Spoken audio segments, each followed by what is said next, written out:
cumprimentar o doutor Nery Perim. Doutor Perim, o senhor depois vou passar para você, para o Eduardo, o contato do Rubens, porque aí já vai adiantando também essas ações aí. Combinado. E a todos os convidados para essa reunião de hoje. Gostaria de saber se o deputado Jerônimo ou se a deputada, a presidente, quer falar alguma coisa inicialmente para abrir a reunião. Presidente, gostaria de falar alguma coisa? Presidente Aline. Oi, querido, desculpa, eu estava com um problema aqui na ferramenta atrás do computador, sabe? Aquela que não consegue abrir. Deu certo. Bom, queria primeiramente parabenizar a iniciativa de todos, em especial do nosso querido deputado Jerônimo Gergen, que tem trabalhado muito aqui na nossa Comissão da Agricultura. É um tema extremamente importante, tratar sobre crédito rural, tratar sobre a vida econômica, né, do nosso agro. Tenho certeza que as contribuições que estão sendo coletadas em todas as discussões, audiências, reuniões, vão ser muito importantes para darmos sequência aqui no nosso trabalho. Contem com o meu trabalho enquanto presidente da Comissão da Agricultura, né, enquanto uma defensora dessa pauta, e estaremos juntos para construir aí o melhor legado possível para a nossa sociedade, para o futuro do nosso agro. Então, estou aqui à disposição de todos. Obrigado, deputada. Eu vou começar a reunião, eu vou seguir a ordem de convidados. Aí eu gostaria de convidar agora para iniciar esse debate. A reunião, ela objetiva recolher aqui informações e sugestões para um aprimoramento do Manual do Crédito Rural, né? Ninguém melhor do que os próprios produtores para darem essa colaboração para nós aqui da área técnica. O senhor Bruno Luque está por aí? Sim. Boa tarde a todos. Obrigado pelo convite. Pode começar, tarde, então, seu Bruno. Bem, na verdade, a gente queria até entender um pouco mais como a dinâmica vai funcionar do grupo, né? Porque dentro do Manual de Crédito nós temos vários segmentos que nós podemos estar trabalhando, né? Desde questões na contratação, questões estruturantes da captação do recurso, né? Questões ligadas à comercialização, enfim. Então, assim, a agenda ela é bem ampla, né? E a gente gostaria de entender um pouco mais a dinâmica, porque a gente tem sugestões para vários desses itens, mas se eu começar a falar todas elas aqui, fica aí como quase um muro de lamentações. Eu entendo como a primeira reunião do grupo, talvez fosse interessante a gente estruturar por módulos ou por temas, como é que nós vamos estar construindo e encaminhando essas sugestões até para a gente ter efetividade maior ao longo das reuniões. Bruno, eu acho que nós estamos aqui coletando todas as reclamações, as sugestões, enfim, tudo que for importante, e depois que nós tiver toda essa coleta de informações, de pleitos, de reclamação, de afirmação, de negação, enfim, depois que você colocar tudo, nós vamos sentar e a gente vai poder trabalhar e desenvolver vamos dizer, um trabalho nesse sentido, na esteira que a comissão está pretendendo. Ela não está limitando, nós estamos usando aqui o Manual do Crédito Rural e o Sistema Nacional de Crédito Rural também, mas é mais ampla. Então, eu gostaria que, de uma forma concisa, você não tivesse receio nenhum de sugerir. Se você pretendia ficar com relação ao crédito só, Bruno, e depois nos encaminhar um documento à parte, assim, com mais tempo, mais, assim, vamos dizer, no tempo que você precisa, não tem problema nenhum, nós vamos receber também, porque essa comissão, o trabalho não se encerra nela, mas sim, enfim, continua. A deputada Aline, eu sei que é 24 horas também tratando do assunto, ela tem alguns projetos tramitando também, vários deputados, nós temos 160 PLs aqui, todos com vínculo com o crédito rural, Bruno. Então, não se acanhe, por gentileza. Então, vamos tratar do crédito hoje, mas o que você achar importante pontuar, pontua. E se você puder nos enviar um documento depois com todos esses pleitos, por favor, vai ser muito importante para nós. Complementando aqui a intervenção do doutor Nery Perim, acredito que a gente pode focar exclusivamente no Manual de Crédito Rural, para a reunião prosseguir da melhor maneira possível, e que cada um dos convidados discorra um pouco sobre aquilo que ele acha que pode melhorar no Manual do Crédito Rural. Então, assim, vamos focar no Manual do Crédito Rural. Nas últimas reuniões, nós discorremos também sobre outras formas de financiamento de produção, mas nessa reunião especificamente, como são muitos convidados, acredito que a melhor maneira é que a gente foque mesmo no Manual do Crédito Rural e tentar com que todos os convidados discorram de maneira objetiva, né, sobre as suas considerações. Pode ser assim? Vamos passar a palavra para o doutor Bruno. Tudo bem. Então, eu fico mais à vontade de encaminhar um documento então para vocês, porque a gente fez uma série de propostas no Plano Agrícola, parte delas foi atendida e tem uma lista lá de ações que a gente precisa reclassificar no sentido de priorizar. Mas eu acho que até para no sentido de a gente poder ter alguma coisa concreta para essa reunião, eu trago aqui algumas questões ligadas à garantia, né? Então, garantia foi um ponto muito questionado dentro das coletas que nós fizemos junto aos produtores, né? Produtores, principalmente entre os pequenos produtores, a questão de avalista é algo que para eles é muito complicado de conseguir, né? Então, foi um ponto que teve bastante reclamação. Um dos pontos também, ainda nessa parte de garantias que a gente pode citar, é principalmente produtores da região norte do país. Na região norte, a gente sabe que a questão fundiária é um problema recorrente, né? E muitas das vezes o produtor tem esse problema não porque ele quer, e sim por um problema do Estado que já se arrasta há anos. Não é dessa gestão agora, que inclusive tem feito um belo trabalho aí de regulação fundiária na região. Mas enquanto essa regulação não chega, esses produtores têm dificuldade de tomar crédito, né? Então, poderíamos avaliar alguma outra forma. Muitos têm aquele título precário de terra, mas foi um ponto também que a gente teve bastante reclamação dentro do trabalho que nós fizemos de coleta junto aos produtores. Então, acho que eu trago esse primeiro tema, né, para a gente poder debater e ouvir os demais, e aí comprometo a encaminhar um documento mais detalhado, né, com os outros pontos que podem ser mais objetivos, citando aonde está no manual de crédito, uma redação melhor, enfim, que aí eu acho que a gente pode avançar melhor dessa forma. Obrigado. Vou prosseguir aqui a senhora Fernanda Soantes, ela está por aí? Boa tarde, sim, mas eu faço parte da equipe do Bruno, acho que ele já colocou os principais pontos. Fernanda, obrigado. Se quiser citar aquelas questões ligadas a custos cartoriais, né, e outros temas também que a gente identificou, acho que só de uma maneira para ter o registro hoje, né? Enfim, questão dos penhores, enfim. Então, posso complementar aqui com algumas coisas, porque durante a construção da nossa proposta para o Plano Agrícola e Pecuário, que foi enviado ao Ministério da Agricultura, a gente aplicou uma pesquisa com mais de 4.000 produtores que são atendidos pela assistência técnica e gerencial do Senar, para tentar identificar os gargalos, principalmente dos pequenos e médios produtores. Então, complementando um pouco do que o Bruno já falou, tem essa questão da dificuldade das garantias nas operações para pequenos produtores, e é uma agenda que a CNA vem trabalhando há bastante tempo, porque não utilizar as apólices de seguro rural como garantia de operações desse perfil de produtores, que muitas vezes não pode dar a propriedade em garantia. Uma outra questão também que a gente vem trabalhando é a questão dos registros cartorários, porque como cada estado pode definir sua tabela de custos cartorários para registro, o que a gente tem hoje é um custo variando de 80 a mais de R$1.000, às vezes, para fazer o registro da mesma cédula. E quando a gente coloca isso numa planilha de custo das operações, a gente tem um exemplo aqui do estado da Bahia, em que a taxa de 4,5%, que foi anunciada pelo governo, vira 14%, com custo de cartório, projeto e outras coisas que o produtor rural tem que contratar junto com o crédito.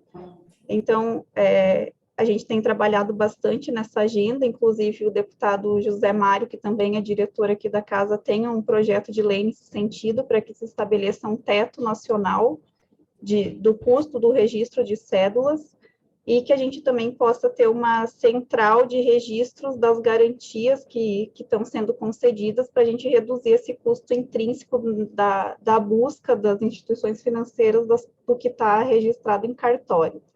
Então, complementando um pouco, é isso que eu estou lembrando agora, mas como o Bruno falou, a gente vai encaminhar esse documento mais detalhado e temos diversos pontos aqui, inclusive citando onde no Manual de Crédito Rural pode ser alterado. Obrigado, Fernanda. Vamos passar a palavra para o senhor João Pietro. Ele está por aí, da OCB? Olá, boa tarde. Boa tarde, João. Com a palavra. Da mesma forma, eu vou fazer inicialmente aqui uma fala bem breve. Posteriormente, o Ademiro, que é o nosso consultor de crédito rural aqui pela OCB, pode fazer algumas complementações também. Mas acho que vale a pena, primeiro, também aqui ratificar que, posteriormente, a gente pode encaminhar um documento mais estruturado, com algumas sugestões mais direcionadas para o manual e para a arquitetura de crédito rural como um todo. Então, nesse âmbito aí, aproveitar essa questão da arquitetura, da atual arquitetura do crédito rural, a gente entende que são necessários e pertinentes alguns aprimoramentos, mas de uma forma ampla e macro, entendemos também que a manutenção da arquitetura de financiamento, da arquitetura do crédito rural hoje instituída, ela é de fundamental importância. A gente reconhece e acha totalmente pertinente o aprimoramento e uma maior utilização dos títulos privados. É real, a gente sabe que para o agro, o tamanho que está o nosso agro, outras fontes de financiamento, de recursos para o setor, elas são imprescindíveis, mas a arquitetura de participação do governo no financiamento rural, no crédito rural, ela é de fundamental importância para a estruturação do setor e para garantir aí de uma certa previsibilidade para os investimentos, para o custeio. Então, eu acho que esse é um primeiro ponto que nós trazemos como de fundamental importância. E nessa seara, né, com essa arquitetura e manutenção do crédito rural, também possamos aí partir para garantia e estruturação de recursos. Orçamentariamente também, ano após ano, a gente se esbarra com desafios aí para garantia dos recursos mínimos para que a engrenagem aí do crédito rural gire. Então, essa arquitetura e essa desburocratização tem que estar equalizada aí com essas questões da necessidade do setor, independente de meios complementares, né? Eu acho que essa palavra são modalidades e tipos de complementação que nós temos que buscar para o setor. Especificamente sobre alguns arranjos e algumas modificações lá no próprio manual, temos também algumas sugestões que foram apresentadas desde o Plano Safra, podemos ali fazer alguns recortes específicos, atualizar o que necessita de acordo com o que já observamos aí no decorrer da safra, para poder enviar também. Mas, aproveitando até o gancho aí para reforçar também um pleito que a gente sempre tem trabalhado, já levantado aí pelo Bruno e pela Fernanda, essa questão de garantias, ela também é muito importante aqui para a gente. Não só quando a gente fala aqui das cooperativas agropecuárias, mas para um outro nicho também de extrema relevância para o cooperativismo, que são as cooperativas de crédito. Então, as cooperativas de crédito também pleiteiam essa simplificação, esses arranjos, para que as garantias sejam mais simples e eficazes aí para essa capilarização do crédito rural que elas fazem tão bem. Então, já acho que seriam essas observações iniciais e o Ademiro pode complementar aí na sequência. Obrigado. Boa tarde a todos. Complementando o que o João, a Fernanda e o Bruno já disseram, que basicamente esses são os principais pontos, mas eu queria ressaltar a questão do Manual de Crédito Rural. Ele é o espelho da lei. O Banco Central fez uma revisão recentemente, que entrou em vigor agora em julho deste ano, julho, mês 7, né? E fez uma série de exclusões, ou seja, o manual foi, de uma certa forma, simplificado, entre aspas, porque como não mudou a lei 4.829, não mudou o decreto 58.380 e também não mudou o decreto-lei 167, então o manual hoje ele reflete exatamente o que está escrito aí nesses diplomas legais, perfeito? Eu quero reforçar um ponto que para o crédito, para o agronegócio brasileiro, é de suma importância, que é a manutenção do crédito rural, a obrigatoriedade do sistema financeiro brasileiro, que tem depósito à vista, a manter a obrigação em aplicar em crédito rural. Isto é estruturante. Enquanto não se busca outros meios, enquanto não se viabiliza outros instrumentos adequados, que ainda não temos, está buscando, está se tentando, que se mantenha essa estrutura. Digo isso por quê? Porque no momento em que for revogada a Lei 4.829 e que permitir que o sistema financeiro aplique da forma que ele entender que deve aplicar, a taxa de juros das operações do agro, elas explodem. Elas imediatamente, elas terão elevações significativas, né? Entendo, mas precisa se discutir muito essa questão que se levanta de subsídios cruzados. Acho que a coisa não é bem assim, quando o sistema financeiro levanta que o crédito rural, a taxa é subsidiada, portanto, que não conseguem passar para o crédito rural, passa para outras operações e assim tem um subsídio cruzado. As coisas não funcionam tão diretamente assim. Perfeito? Então, esta manutenção dessa estrutura, ela faz com que o governo federal conte com, no mínimo, 62 bilhões de reais do depósito à vista, que é custo zero para o governo, não tem Tesouro Nacional, não tem subsídio, perfeito? E também tem o direcionamento da poupança rural, da ordem de 123 bilhões, que é o valor que está aplicado agora no mês 6, a exigibilidade é 110 bilhões, que tem uma equalização de taxa. Esses dois fundings, principalmente o crédito rural, que hoje está em 25% da média diária dos depósitos à vista, se ele for revogado, aí fica a pergunta de onde virão esses 60 bilhões, 62 bilhões que tem hoje. O Tesouro Nacional tem dinheiro para equalizar equivalente a esse valor, né? Então, esse é um ponto muito importante, e ressaltando que grande parte desse valor, né, 12,9 bi vai para o Pronaf, né, e 17,7 bi vai para o Pronamp. Então, quem está se beneficiando desse crédito é o pequeno e o médio produtor. Isso é muito importante.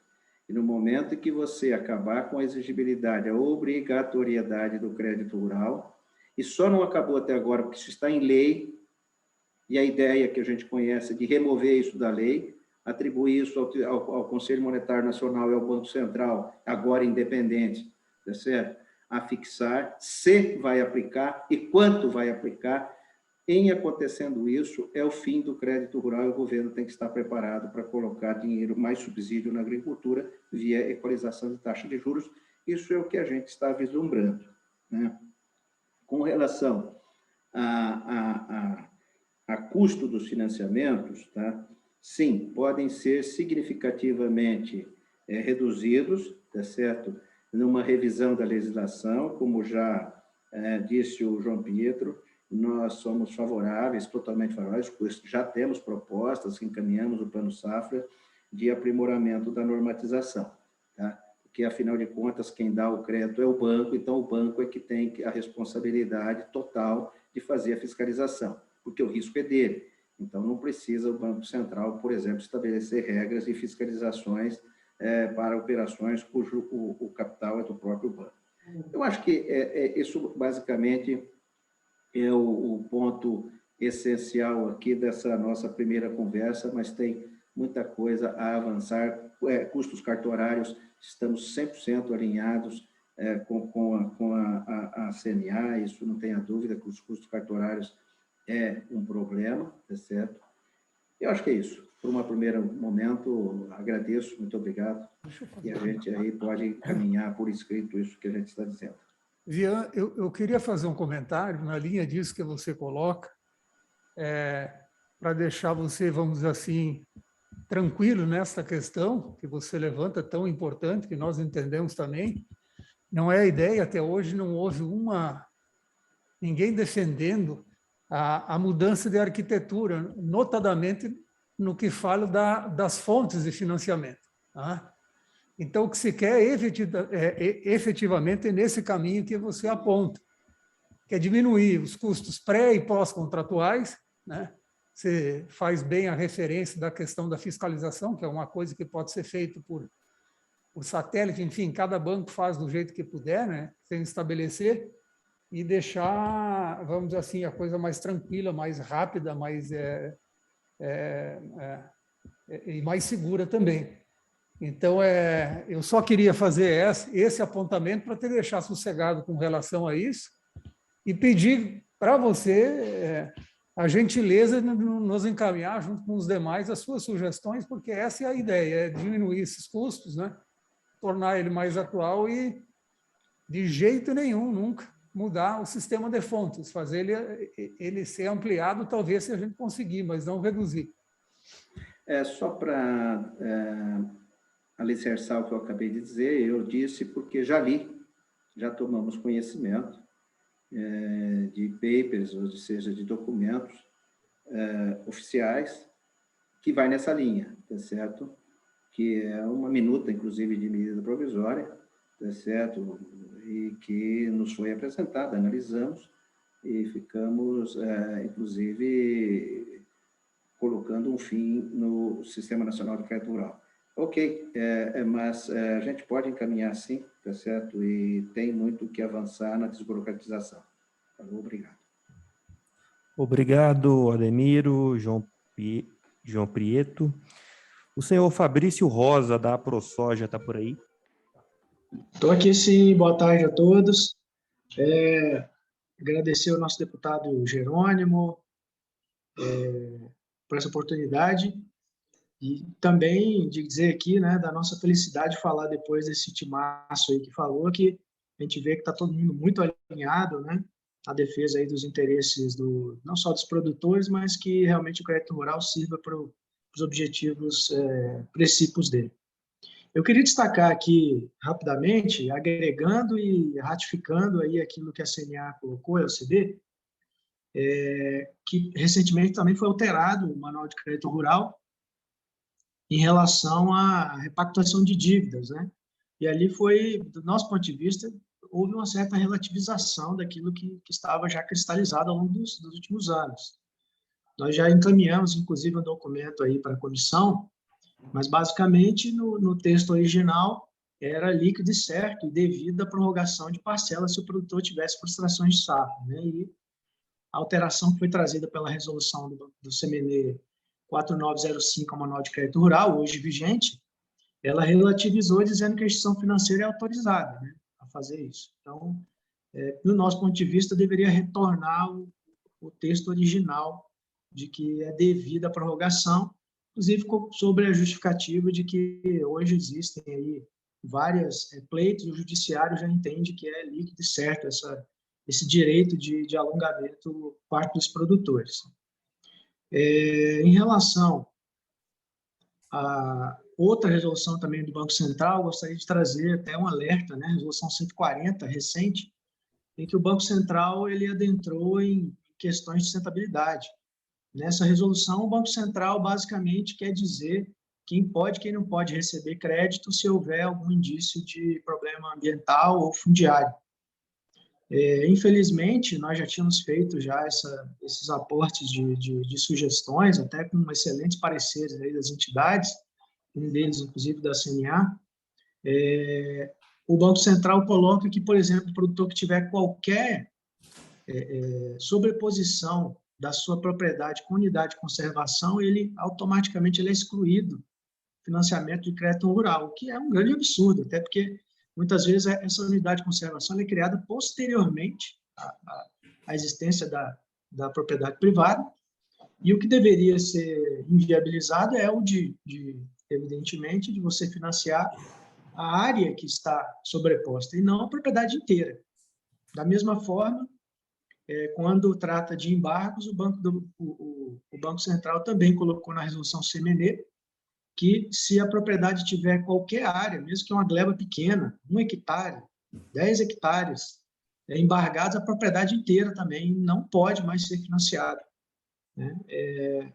Também adentrou o Banco Central em questões de áreas de assentamento com essa mesma pegada, né?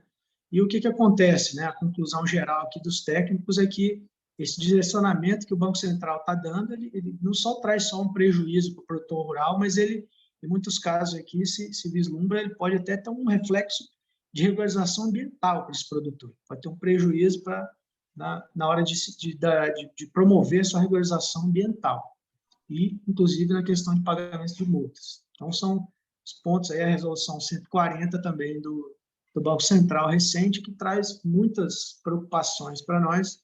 Nós fizemos aí sugestões de alterações sutis, não é alterar nem o mérito, nem os objetivos do Banco Central, muito pelo contrário, é mais colocando e ajustando aquilo que hoje, por exemplo, o IBAMA considera, né, os demais órgãos consideram como infrações, como áreas passíveis, né, de bloqueio ou de embargo, que o Banco Central também acate esse mesmo enquadramento. Um outro ponto importante que nós trazemos aqui é que existe um projeto de lei listado aí dentre os projetos prioritários aqui dentro do Instituto Pensar e dos produtores, certamente da ProSoja, que é o projeto de lei 8676. Esse projeto de lei, basicamente, ele define procedimentos administrativos a serem cumpridos pelos mutuários e pela própria instituição financeira.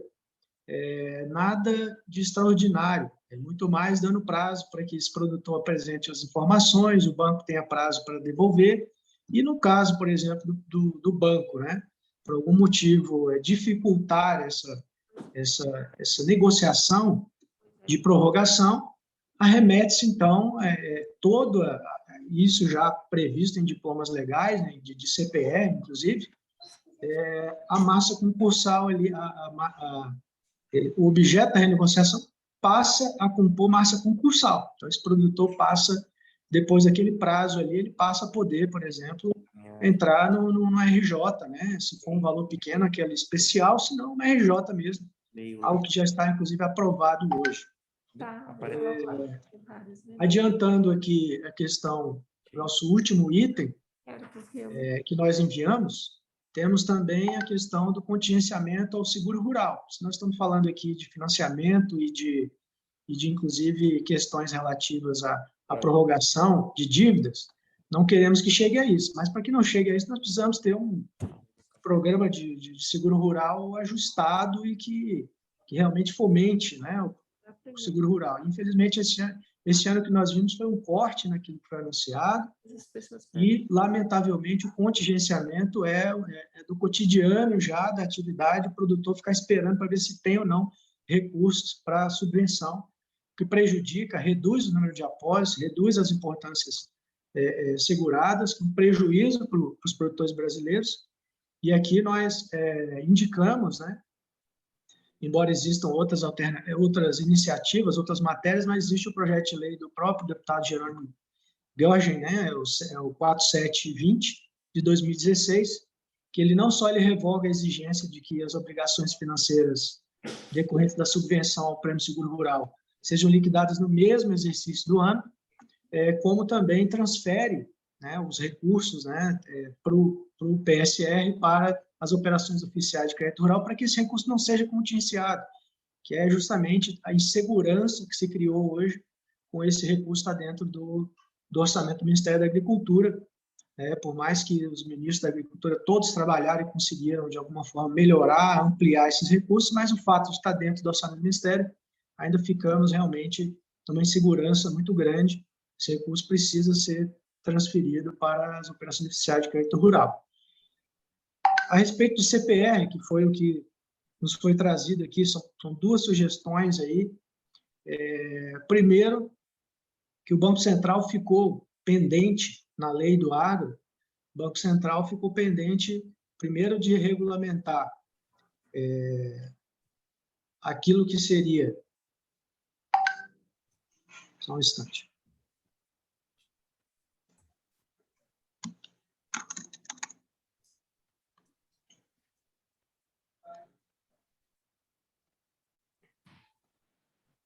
O Banco Central ficou pendente, né, dele regulamentar as escrituradoras, quando ele trata de CPR, registro de CPR. O Banco Central até hoje não regulamentou a parte das escrituradoras, né? Nós temos as registradoras, não temos a regulamentação das escrituradoras. E o Banco Central também não regulamentou algo que é essencial para que funcione todo o ferramental que foi criado para a CPR ser realmente digital, né? Tenha o benefício que foi trazido por tudo que a lei do agro construiu, que é a interoperabilidade das informações que foram geradas por produtores. Então, nós não temos ainda da parte do Banco Central essas duas regulamentações, nem das escrituradoras, funcionamento das escrituradoras, e nem da questão da interoperabilidade. A questão da interoperabilidade está registrado lá no artigo 3C da Lei do Agro, onde trata do sistema eletrônico de escrituração, né? E a parte das escrituradoras está no 30 e... Deixa eu pegar aqui. Está no artigo 3B, onde fala das competências do Banco Central do Brasil. Então, ficou essa lacuna dentro da lei do agro e que impede realmente, né, que nós tenhamos seja operacionalizado melhor essa parte de CPRs. Em relação também ao que estava no ofício aqui, patrimônio rural de afetação, não é um consenso dentre os produtores, mas foi criado para que houvesse um benefício aos produtores rurais, o fato dele poder fracionar, fragmentar a sua matrícula e isso aumentar a sua capacidade de contratação, né? Ou seja, sua capacidade de endividamento. Ocorre que, lamentavelmente, nós tivemos uma lacuna operacional. Os cartórios, por exemplo, não sabem como operacionalizar isso. Como é que eu vou operacionalizar isso? Existem algumas sugestões, o próprio governo federal tem algumas sugestões, os próprios cartórios têm algumas sugestões, mas é algo que também se quer. Se nós queremos que o patrimônio de afetação vire uma realidade, eu preciso criar um procedimento mínimo operacional para que isso funcione, para que, do ponto de vista do credor e do próprio cartório, haja uma conexão com aquilo que foi emitido, né, aquilo que foi emitido de dívida, e com aquilo que está hoje dentro da propriedade rural. E isso realmente ficou uma lacuna. Existem algumas sugestões de alteração de leis específicas, nós até recebemos algumas sugestões, algumas até do próprio governo. O governo tem sugestões a respeito disso, alteração da lei específica lá, a lei 9514, né, que é a lei de alienação fiduciária, onde você até poderia ali criar essa parte operacional. Mas eu acredito que o Ministério da Agricultura ou o Ministério da Economia já tem até compartilhado aí com vocês, já que houve já uma reunião anterior. Caso não seja, eu também falo como coordenador da Comissão de Política Agrícola do Instituto Pensar Agropecuário. Eu não posso manifestar como uma ProSoja, mas como coordenador, existem outras propostas ali que foram apresentadas e que nós podemos compartilhar também com essa comissão. Encerro aqui minha participação e agradeço muito a oportunidade. Obrigado, Fabrício. Vamos passar a palavra agora para o doutor Adriano Koch, representante da Associação Brasileira de Produtores de Maçã. Boa tarde a todos. Primeiramente, agradecer o convite aí ao deputado Jerônimo, né, por esse belo trabalho, principalmente num assunto tão forte, tão pesado aqui para a nossa economia, que é o rural, que é o agro. né? Cumprimentar a deputada Aline, doutor Jânio, que tem coordenado brilhantemente esse trabalho aí, eu tenho acompanhado um pouco as primeiras sessões e eu acho que de fundamental importância essa revisão, muito embora o manual já tenha sido revisado há não muito tempo e algumas coisas já mudaram no nosso ponto de vista positivamente, mas eu acredito que sempre temos coisas a melhorar para fazer com que o agro cada vez mais se torne mais pujante. Represento aqui a Associação Brasileira de Produtores de Maçã, né, uma cultura um pouco diferente de grãos e demais produtos, né, mas que também tem as mesmas demandas que todos os meus antecessores já colocaram com muito brilhantismo, né.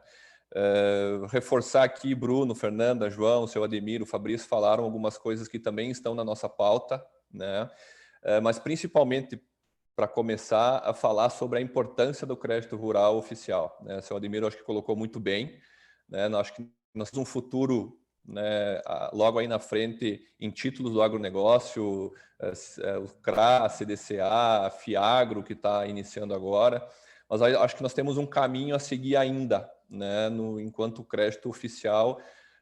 E aí a normatização, como bem falou o seu Ademiro, é muito importante para que o crédito não saia, né, do oficial e aí se torne extremamente caro. Nós podemos ver aí no último ano, pelo menos nós aqui da maçã vimos isso, né, uma sazonalidade, né, de taxas, né, uma variabilidade de taxas muito trazido pela própria Selic, né, até mesmo nos recursos livres. E isso também afetou a questão da oferta de recursos. Onde há 2 anos atrás tínhamos um pouco de escassez de recursos, o ano passado, com a Selic a 2,75%, 3%, essa oferta dos bancos aumentou significativamente. Agora, com a volta do aumento da Selic, temos um receio que esses recursos possam ter de novo um pouco de escassez. Então, tirar a exigibilidade, ali, tirar a questão da obrigação da aplicação do crédito rural, do depósito à vista, enfim, poupança rural, tem se falado em FIAGRO, eu acho que seria muito temerário, eu acho que prejudicaria muito a todo o setor. Alguns pontos aqui, acho que, doutor Nery, nós podemos mandar depois para vocês também, Jânio, né, por escrito, né? Uma grande parte do que nós tínhamos levantado aqui junto à associação já foram levantados aí pelos demais, né? Tenho um pouco de experiência também, Jânio, como você, eu fui de instituição financeira também e agora trabalho, né, com o produtor, então a gente consegue enxergar os dois lados aí da moeda. Mas algumas coisas realmente precisam estar normatizadas, estarem disciplinadas e dispostas em lei para que a gente consiga, de certa forma, forçar esse cumprimento. Tá? Uma coisa que para os produtores de maçã, e isso vai depois lá no nosso documento, que talvez pudéssemos tentar alguma alteração ou tentar mexer um pouquinho na questão do prazo dos custeios. Hoje o prazo dos custeios ele é 14 meses, 60 dias após a colheita. Isso serve para soja e serve para maçã, né, que são culturas extremamente diferentes, né? A maçã você começa a trabalhar nela em março de 2021 e vai terminar de vender ela em dezembro de 2022. Estamos falando aí em, sei lá, 20 meses, né, o ciclo dela. E hoje o custeio ele é um pouco mais curto, né? Então talvez poder mexer, isso que vai nas sugestões depois, aumentar talvez esse prazo máximo, talvez aumentar um pouquinho esse prazo pós-colheita, né? O MCR novo aí que entrou em vigor agora em junho já trouxe uma mudança que a gente não viu na aplicação ainda nos bancos, mas eu imagino que vai nos ajudar bastante, que é a questão do alongamento com carta de depósito. Ele era antes limitado a alguns produtos lá, soja, milho, trigo, enfim, limitava em 60 dias após o vencimento em 4 parcelas. Isso hoje não está mais disposto desta forma.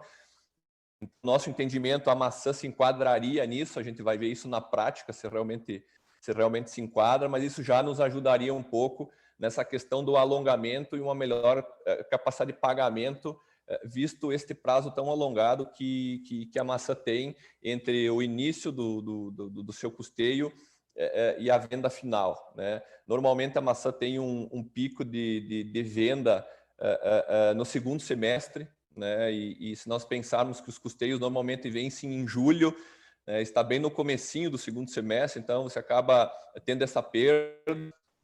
Aí nós vamos para FEs, né, que a maçã se enquadra, mas isso às vezes não cobre todo o custo do produtor, até porque hoje o produtor não tem conseguido se financiar na sua totalidade, né, junto às instituições financeiras. Hoje tem muito custeio extra instituições financeiras, então teríamos que nos utilizar ainda desse alongamento e também de possíveis FEs, que também a gente vai numa sugestão aqui de talvez aumentar um pouquinho o prazo delas. Hoje elas são 180 dias e como bem foi levantado antes a questão dos custos do cartório, nós também temos um problema aqui no tempo dos cartórios.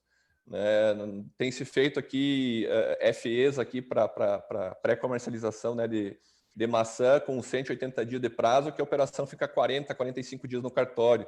Então, isso onera bastante o produtor e diminui muito o seu prazo. Ele acaba ficando com essa operação num tempo pequeno, né? Aumenta seu custo e acaba atrapalhando aí na gestão do fluxo de caixa. Então, também vai uma sugestão aqui de talvez aumentar um pouco essa questão desse prazo. Foi colocado também aí que gostaríamos aí de reforçar a questão das garantias.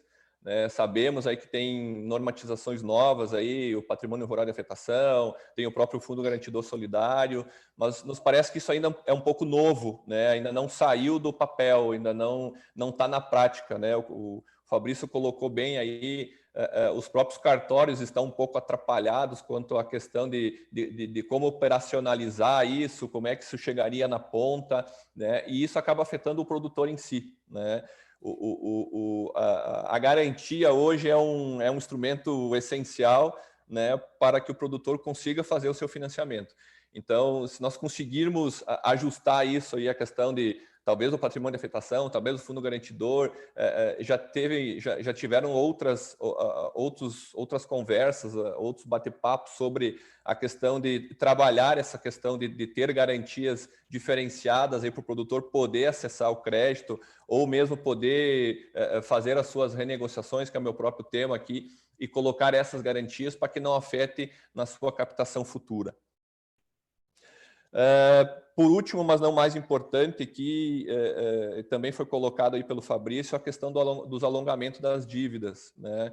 É um assunto que tem pairado nos últimos anos, né? O ano passado tivemos uma frustração, isso afetou os cereais também, o pessoal de soja também sentiu isso, milho aqui no sul, né? E a maçã também, né? Tivemos uma mudança agora no MCR, né? O Fabrício bem comentou aí, entre ser devido ao produtor e agora autorizado às instituições financeiras. Não sabemos ainda que impacto vai ter isso, doutor Perim, lá efetivamente. Sabemos de demandas judiciais, né? E temos demandas judiciais também nesse sentido. Temos a súmula 298, que ainda dá o direito ao produtor lá do seu alongamento. Mas se nós conseguíssemos, aí eu deixo para vocês que têm essa expertise, detalhar melhor isso no MCR, talvez não seja o MCR este documento, mas enfim, que nós pudéssemos ter um aprimoramento quanto a este tema alongamentos, seria de fundamental importância, né? Tem-se lá bancos que determinam que o prazo máximo é X anos e o MCR não fala em tempo para esses alongamentos, né?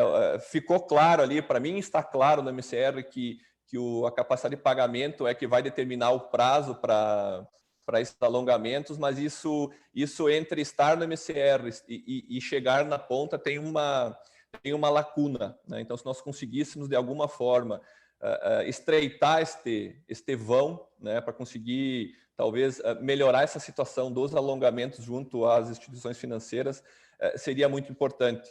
As instituições hoje não consideram para alongamentos operações já alongadas, então se você alongou você tem que pagar e aí não consideram esse pagamento para a capacidade de pagamento. Então, o produtor tem sentido alguns problemas, isso a gente enfrentou, o Jânio nos acompanhou nos últimos anos aí, né, Jânio, em alguns pleitos aí até a nível de Banco do Brasil, enfim, a nível até de Ministério, e os demais também, quanto a este tema alongamento, e ele dá um seminário por si só, né? Mas o que nós pudéssemos aí depois também vai algumas sugestões aqui para a pauta e para vocês, que nós pudéssemos ter isso um pouco mais claro para o produtor, e lá no banco eu acho que ajudaria muito, né?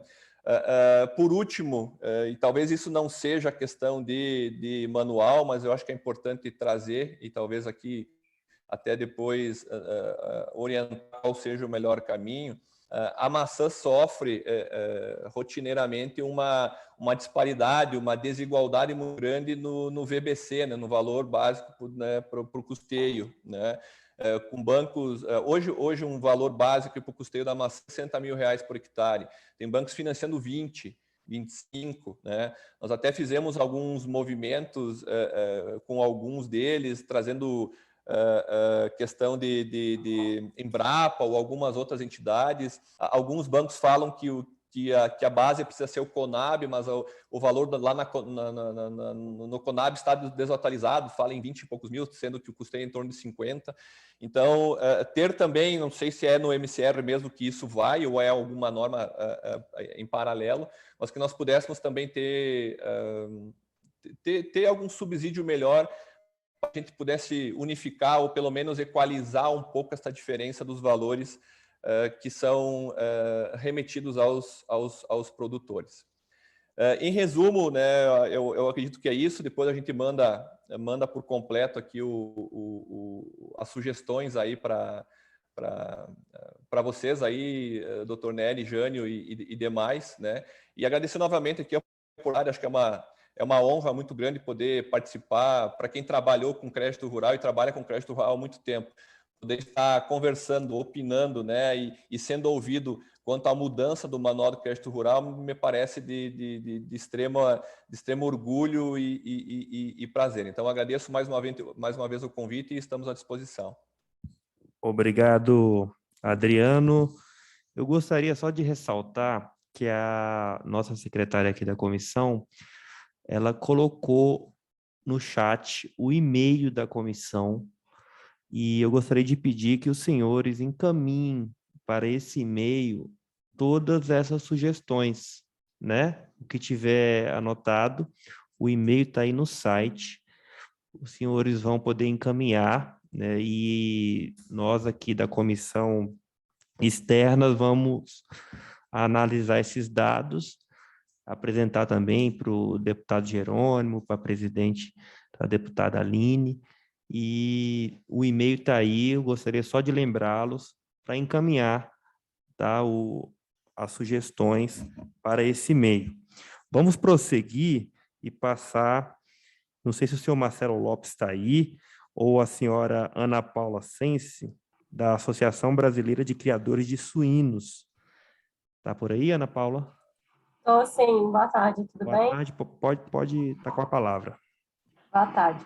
Bom, primeiro agradecer o convite aqui em nome do presidente Marcelo. Ele tem uma outra reunião começando agora às 14 horas, e por isso que a gente pode estar, não vai conseguir falar.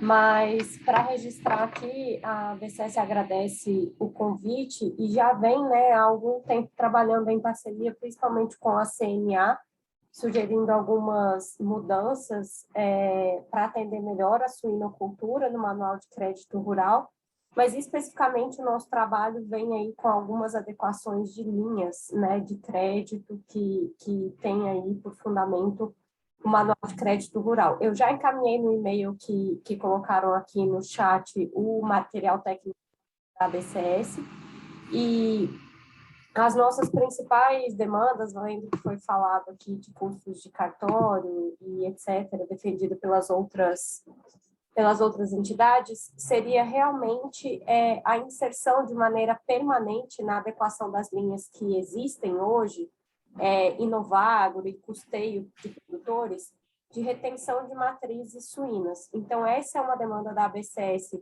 nos últimos 4, 5 anos, como uma linha que deve ser permanente, né? E aí, nesse material técnico de apoio, tem toda a sugestão de cálculo e volume que deve estar disponível, pela questão, principalmente, nos últimos anos, da alta custo dos insumos, né, que servem de ração. Então, eventualmente, a gente ainda tem muitos produtores que, por precisar do crédito para adequações tecnológicas e utilizar outras linhas, como Inovagro, ABC, que também precisam de adequações, eu vou falar na sequência, mas acabam necessitando desse capital de giro rápido, e a retenção de matrizes com prazo de 2 anos acaba sendo mais adequado e, por muitas vezes, esbarra aí na questão do manual de crédito ou na inexistência da previsão dele no plano ciclo, né? Então, essa é uma das primeiras sugestões de adequações para que seja permanente, não, e aí eu aqui, né, não sendo especialista nessa área, peço desculpas, mas não sei se seria uma adequação exata no manual de crédito rural ou em normas adjacentes, né?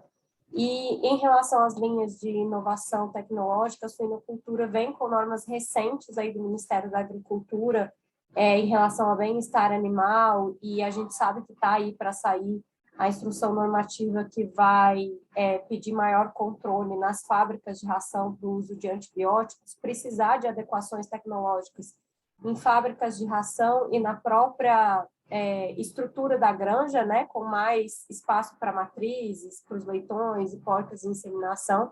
Então, hoje, a forma que é colocada essas linhas de inovação tecnológica não atendem à suinocultura por conta do valor por beneficiário. Então, hoje, o valor por beneficiário ali é de até 1 milhão e pouquinho, sendo que a gente tem ali no material técnico de apoio um estudo de que uma adequação de granja hoje, por exemplo, aqui em Goiás, né, que deseja aumentar em 600 matrizes apenas o seu plantel, precisaria de um investimento aí de 12 milhões para atender a nova IN e se colocar no mercado, sendo que o volume disponibilizado é de 1 milhão, então acaba que o produtor tem que fazer uma cesta, uma combinação, e aí esbarra naquelas questões da propriedade, quando não há a garantia da terra, enfim, os custos cartorários também para conseguir se financiar através de CPR e outros mecanismos. Então, a gente quer contribuir com essas duas partes, o material técnico foi enviado para vocês, e a gente fica à disposição para tirarem mais dúvidas. Eu só trouxe aqui essas duas pinceladas mesmo a pedido do nosso presidente Marcelo, para atender ao convite do deputado Jerônimo, e agradeço também a presença da deputada Aline, que é aqui agora escutando, que sempre está à disposição de atender a suinocultura. Obrigada. Obrigado, Ana Paula. Estamos aqui aguardando também as sugestões pelo e-mail.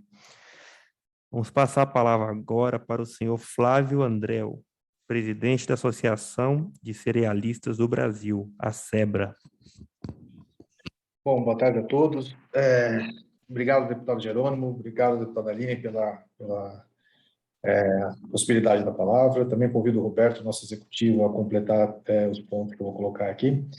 Acho que são muito pertinentes os pontos que já colocados pelos nossos colegas aqui. Eu vou tentar ser mais sucinto para a gente ser mais direto aos pontos que a gente levantou, que são importantes aqui de ressaltar. Acho que, antes de tudo, os pontos que estamos todos alinhados, né, que eu acho que já foi citado anteriormente, mas os custos cartorários precisam ser revistos, precisam ser limitados, eles realmente atrapalham demais as operações de crédito, principalmente dos pequenos produtores. As cerealistas lidam bastante com os pequenos produtores, isso atrapalha bastante, aumenta muito o custo geral da operação, é um fato. Um segundo ponto que a gente colocou, que é um ponto novo, não foi colocado ainda, existe um incentivo para debênture de infraestruturas do governo para investimentos maiores, incentivo de isenção de IR, e uma das nossas sugestões seria de colocar essa armazenagem, os silos, a construção de silos para grãos, também como um ponto aonde que seria coberto pelas debêntures de infraestrutura. A gente tem todos os pontos que a gente puder fazer para baratear e para facilitar esse financiamento de longo prazo para a gente sabe que existe uma carência gigantesca de armazenagem, e eu acho que é um ponto que a gente poderia colocar para facilitar a captação, diminuir a captação de longo prazo, que não sejam nas linhas subsidiadas. Né? A gente precisa também pensar nos pontos, todos os pontos possíveis.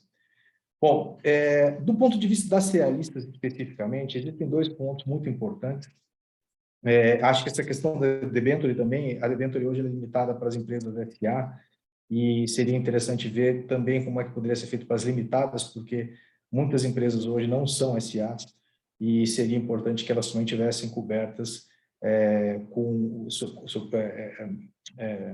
nesse tema também.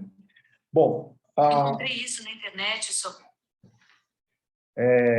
Um ponto também que é muito importante para nós é que, ao nosso ver, na última regulamentação que tivemos de CPR, a gente já tem a possibilidade de vários outros tipos de CPR, não só a CPR do produtor, mas CPRs também de entes intermediários da cadeia. E, no nosso ponto de vista, a CPR pelas empresas cerealistas também é passível de ser emitida. Nós não vemos uma restrição legal especificamente para as cerealistas emitirem as CPRs, mas existe ainda um receio grande e seria importante se nós pudéssemos clarear, deixar um ponto específico, um parágrafo específico em cima do manual em relação a esse ponto da possibilidade da emissão das CPRs por cerealistas também, não só dos produtores, mas das cerealistas no caso. Eu acho que isso ajudaria bastante o setor. Já existem entes que entendem como nós, que é possível, mas não é um entendimento corrente ainda. Bom, o próximo ponto importante, nós vamos mandar todos esses pontos depois listados também para vocês, é em questão da assessoria técnica para você conseguir o desembolso do crédito rural. Hoje, essa assessoria técnica, pelo Manual do Crédito Rural, ela só pode ser feita por uma assessoria independente ou pelas cooperativas, né? Eu acho que isso foi feito, essa regulamentação aconteceu numa outra época, onde as empresas cerealistas, as empresas não tinham, vamos dizer, uma capacitação técnica condizente. Hoje em dia, as empresas elas dão uma assistência técnica do mesmo nível do que uma assessoria técnica independente ou uma assessoria técnica de uma cooperativa. O mesmo nível técnico, hoje o cliente ele tem uma capacidade, uma oferta de assessorias, consultorias ampla, então ele não está sujeito a uma manipulação ou coisas desse tipo, isso não existe mais. Então, o que nós gostaríamos é que essa cláusula fosse retirada para que qualquer, na verdade, profissional qualificado, autorizado, pudesse fazer o relatório para o desembolso desse crédito. É um custo a mais que acaba sendo colocado no sistema que não teria necessidade. Hoje, já, as cerealistas já fazem esse acompanhamento técnico, já fazem o monitoramento, já fazem as recomendações e poderiam muito bem já dar também essa assessoria para a emissão do crédito rural. Então, é um ponto muito importante para a gente e não vemos um problema técnico nessa questão específica hoje em dia.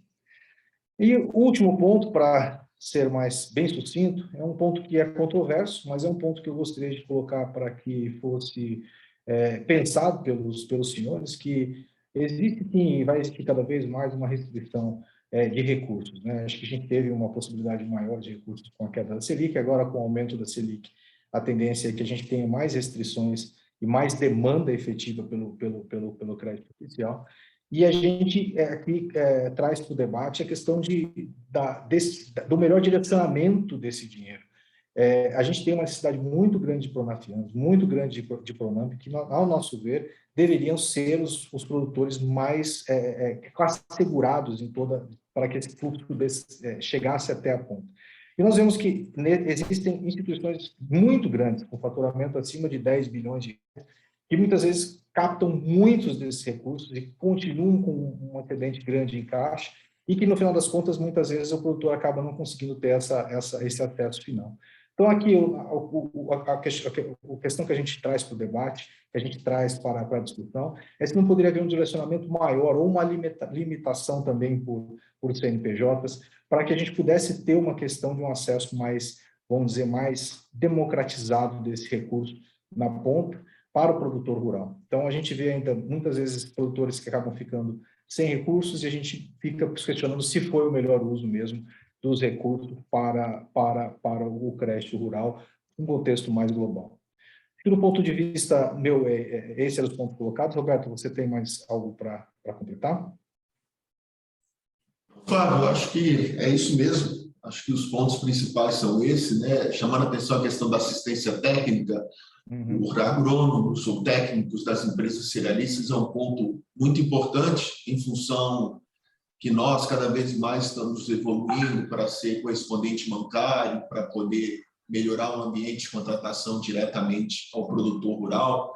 Diversos bancos já estão nos procurando e acaba essa limitação que tem no MCR, onde aquele que que comercializa os insumos não possa oferecer projetos agronômicos e técnicos para aquisição de crédito, é um fator limitante, porque muitas vezes as empresas cerealistas fazem isso daí gratuitamente para o produtor rural, porque ele quer fidelizar esse produtor rural, quer receber essa produção do produtor rural, e não pode usar esse projeto para fins de comprovação junto aos agentes financeiros. Então, acho que hoje o setor rural não tem espaço mais para o Jeca Tatu. O produtor rural ele é muito bem informado, ele tem muita opção para adquirir os seus insumos, ele tem muita informação disponível, porque a falta de informação hoje é prejuízo, é dinheiro na veia que ele deixa de ganhar.